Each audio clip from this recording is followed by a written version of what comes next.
As new makes and models come out for vehicles with different ADAS features, we've had to continually evolve with new equipment, more efficient processes, as well as new software and techniques, as well as training.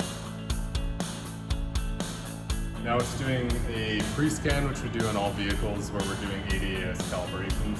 What the pre-scan will tell us is if there's any DTCs or diagnostic trouble codes, if there's any of those trouble codes in the modules that have to do with ADAS features, we would look into them and see if there's going to be any issues doing a recalibration after we're done the windshield.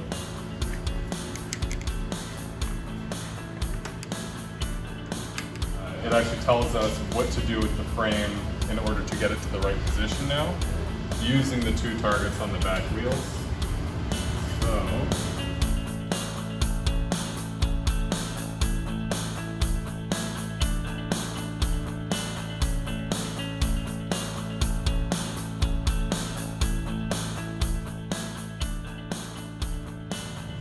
So after we've done a successful calibration, we then take it for a road test, and we actually test that those functions operate correctly.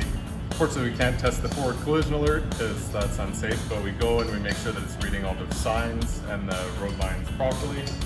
Then after we do that, we observe the successful completion of the calibration. Then we do a post-scan, make sure there's none of those trouble codes existing anymore. And if there's anything in there, then we'll clear it out and make sure that it was just a temporary one from doing the install or something like that. And then we're all done.